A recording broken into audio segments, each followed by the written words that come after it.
Buenos días, jóvenes, espero que se encuentren muy bien. Vamos a iniciar con la clase número 4 de Estudios Sociales. Nuestro tema del día de hoy es la conquista de América del Sur.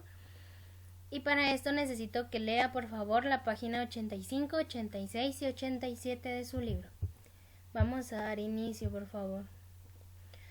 Bueno, al igual que pasó con México y la conquista de los españoles con México, pues pasó con Perú. Resulta que los españoles se enteraron que al sur de Panamá pues se encontraba un territorio que era muy vasto en oro. Y pues fueron principalmente dos personajes, que fue Francisco Pizarro y Diego de Almagro, quienes pidieron permiso a la reina consorte Isabel de Portugal, que era la esposa de Carlos V, que les firmara unas capitulaciones. De hecho, la capitulación de Toledo. Esto se firmó el 26 de julio de 1529, en donde se le concede a Francisco Pizarro pues el permiso para poder avanzar 200 leguas hacia el sur de la desembocadura del río Santiago. Todo esto para crear un nuevo territorio que se iba a llamar la Nueva Castilla. La capitulación de Toledo de 1529 es un decreto real emitido el 26 de julio de 1529 que se les fue otorgado por la corona de Castilla. Esto quiere decir que Francisco Pizarro pues tenía el permiso de la reina para poder avanzar hacia América del Sur y colonizar este lugar. Por esta capitulación Pizarro recibió la autorización para la conquista y población de la provincia del Perú o Nueva Castilla desde el pueblo de Tempuya o Santiago, que era lo que iba a ganar Francisco Pizarro al realizar este viaje de exploración, y no solo exploración sino que conquista. Pues resulta que él se iba a quedar con una parte de las ganancias y del oro que se recaudara en este lugar. Era más o menos la cuarta parte, y el resto le iba a quedar a la reina Isabel de Portugal. Muy bien, veamos esta sucesión de pasos. ¿Cómo fue el proceso de conquista? Pues primero, en 1532, la expedición desembarcó en Perú, lo que coincidió con una guerra civil que enfrentó a dos hermanastros. Existían dos personajes que querían ser los reyes o líderes de la civilización inca en este tiempo, y era uno era Huáscar y el otro era Atahualpa, quienes disputaban a la sucesión al trono. Esta guerra sucedía mientras que Francisco Pizarro y Diego de Almagro desembarcaron. Después de esto, Atahualpa ganó la guerra. Sin embargo, el conflicto debilitó al imperio y favoreció los planes de conquista de Pizarro. Entonces, quien se había coronado rey de la civilización inca fue Atahualpa, viéndose debilitado Huáscar. Siguiente, número 3. Atahualpa y Pizarro se encontraron en la región de Cajamarca. El inca pensó que el encuentro tendría un carácter diplomático, pero Pizarro ocultó a sus soldados, quienes al aviso de su capitán apresaron al emperador inca. Eso quiere decir que Pizarro le tendió una trampa a Atahualpa para ponerlo preso y obviamente en cautiverio, ¿verdad? Lo que quería Pizarro era asesinarlo para poder conquistar esta civilización. Luego de esto, Atahualpa ofreció una habitación llena de oro más 2 repletas de plata a cambio de su rescate, pero pese a cumplir, Pizarro lo hizo ejecutar en 1535.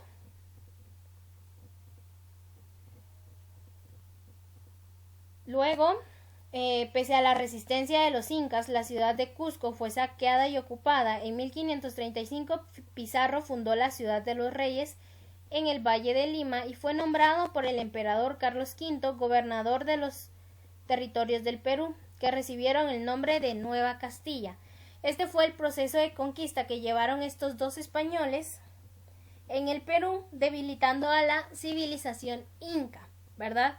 Con el fin de obtener todo tipo de riquezas, ya sea oro o plata, que se encontraban en estos territorios, porque ese había sido el objetivo principal al firmar la capitulación de Toledo. ¿Qué elementos compartían los indígenas y los españoles? Primero, la manera de percibir el tiempo. Tanto los indígenas como los españoles tenían su propia forma de ver el tiempo.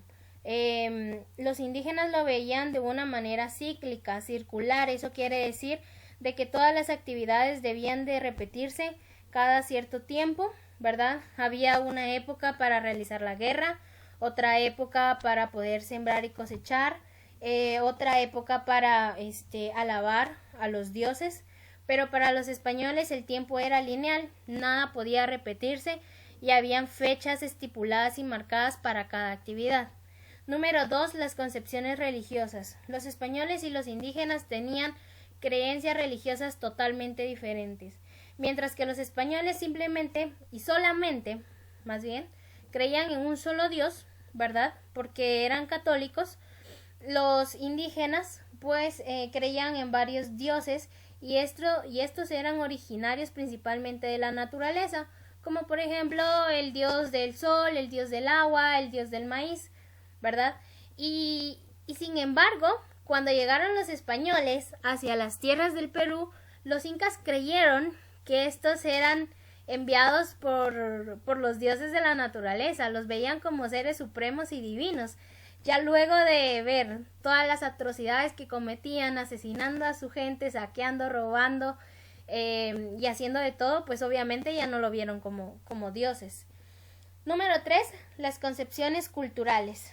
Pues la mayoría de las personas españolas que llegaban a los territorios americanos eran artesanos, habitantes de las villas, campesinos, labradores, hidalgos, eso quiere decir que eran nobles empobrecidos, y este grupo de personas lo que buscaban era aumentar las condiciones de vida, aumentar sus riquezas, ¿verdad? Entonces los españoles vieron a América, a nuestro continente, como un lugar en donde podían enriquecerse y hacerse de más poder, ¿verdad? Los comerciantes y los banqueros de España vieron en América una posibilidad de aumentar sus ganancias y así fue como empezaron a financiar muchas más expediciones, además de que tenían el afán de poder evangelizar a todos los indígenas americanos. Bueno, esto es en la concepción cultural de parte de los españoles, mientras que los indígenas pues simplemente se dedicaban a a sembrar, a cosechar, a construir sus hogares, ¿verdad?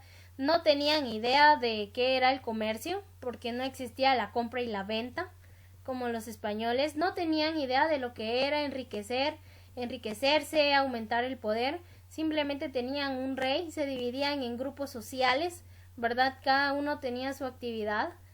No tenían idea de qué era una expedición, de qué era navegar. Y por último, la forma de hacer la guerra.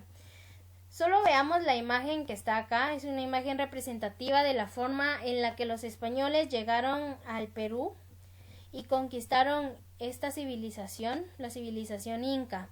Mientras que los indígenas solo tienen escudos, lanzas y espadas, ¿verdad? Los españoles ya tenían armas, ¿verdad? Tenían caballos, tenían protección para todo el cuerpo, ¿verdad? Entonces, obviamente, la forma en la que hacían la guerra los españoles era mucho más efectiva y estaban mucho mejor armados que los indígenas. Por obvias razones, pues los españoles sometieron a los grupos indígenas de toda América. Por último, veamos nuestro ejercicio. Por favor, lea la página 85, 86 y 87 del libro de sociales.